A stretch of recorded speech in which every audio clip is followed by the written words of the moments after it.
There were giants in the earth in those days, and when the sons of God came in unto the daughters of men, and they bare children, the same became mighty men, which were of old men of renown.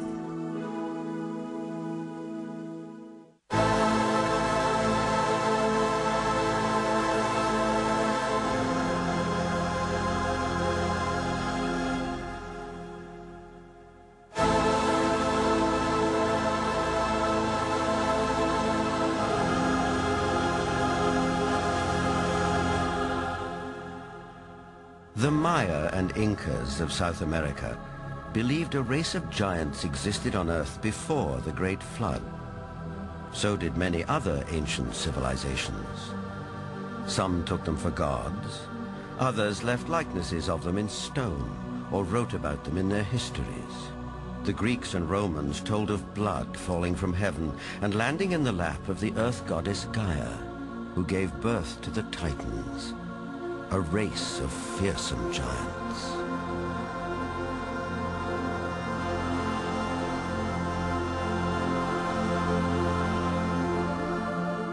Perhaps the most famous of all was Goliath, the Philistine, one of 5 giant brothers. Vendell Jones is an archaeologist with a style of his own.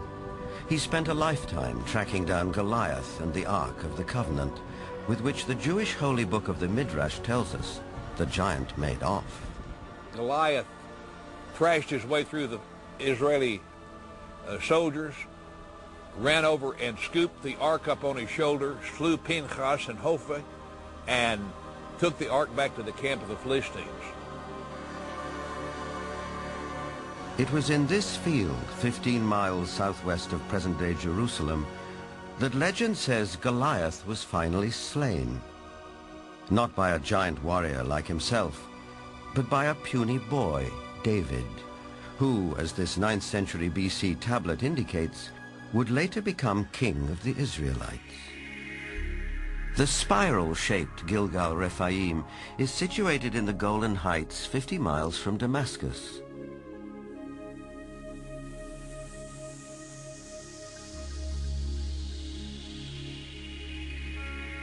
Constructed from an estimated 40,000 tons of loose rocks, it is remarkably reminiscent of Stonehenge. Both have been dated at around 5,000 years old and have similar megalithic stones. And like Stonehenge, Gilgal is also said to be associated with giants. Only in this case, there's biblical text which seems to support the claim.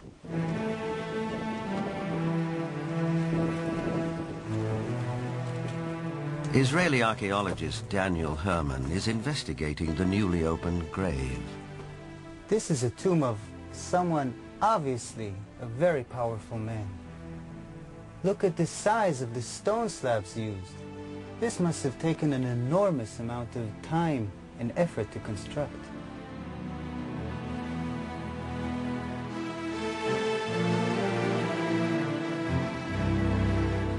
When the Israelites came here and wrote their Bible, it was already here. They saw it. So they have documented the identification of the site by saying that this region was ruled by Og, king of the Bashan. Og is described in the book of Deuteronomy as, and I quote, "For only Og, king of Bashan, remained of the remnant of the rephaim." Rephaim is Hebrew word for giants.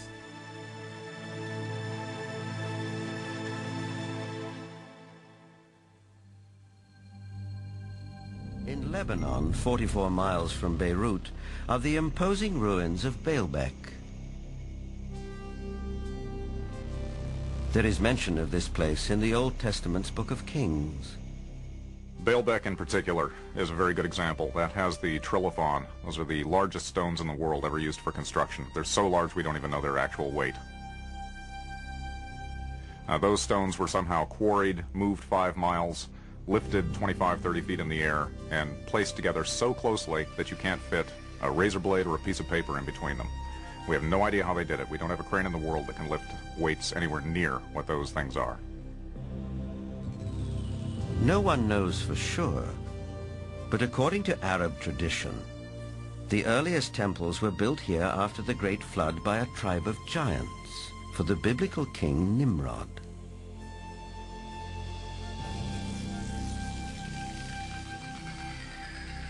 But what exactly do we mean by the word giant? Bloodthirsty monsters like the one-eyed Cyclops of Homer's Odyssey? Or the fee-fi-fo-fum ogres of children's fairy tales? Or could it also include peaceable giants? The tribe, for instance, are very large. The median height for most of their males is close to about 7 feet. They're extremely tall. There are biblical references to even taller people who lived in ancient times.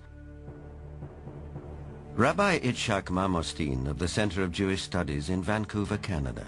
It seems quite clear because of the references in Genesis and later on the book of Numbers and also in Deuteronomy, which are all fairly consistent with each other, that there were gigantic beings that seem to stem from pre-flood era.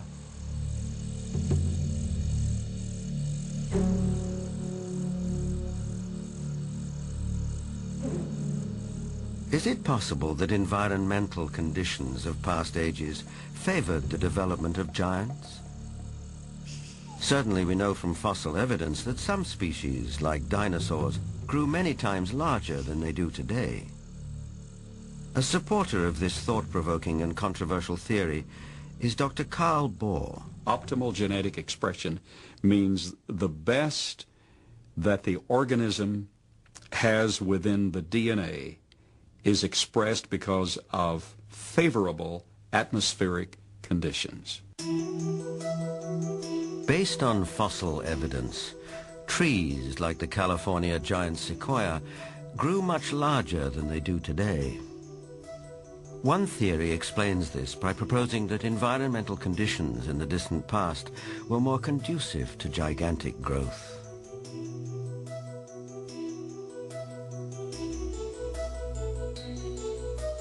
Under these described conditions, plants and animals would live longer, be much larger, and that's precisely what we find in the geologic column in the fossil record.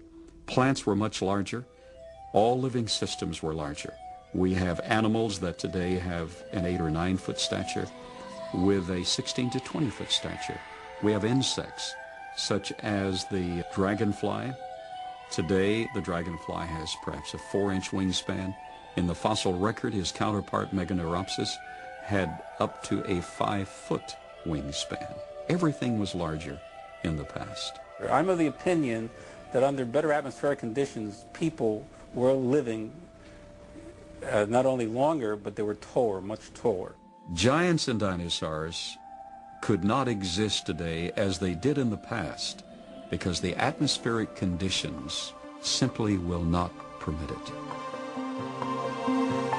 We had a greater ozone layer at the time prior to the flood. At the time of the flood, it was diminished to about 1/7 what it was at that time, and therefore, life on this earth as we know it no longer has the same life expectancy as it did at the time of the flood. A thinning of the ozone layer means less protection from the ionizing radiation from space, and less protection for plants and animals. Being interested in Earth's original conditions, after 35 years of research on those parameters, I've attempted to reconstruct that context. And in so doing, I've had our engineers build a biosphere that doubles the atmospheric pressure, that increases the electromagnetic energy, that increases the ratio of oxygen, but not to the level of toxicity, that eliminates ultraviolet radiation, etc. And the experiments that we've run have been very gratifying.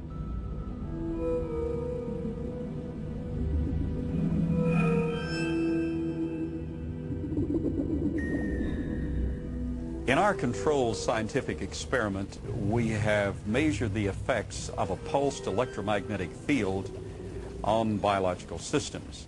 We have these pouco piranha fish that normally at 3.5 years of age are about this size under optimal conditions.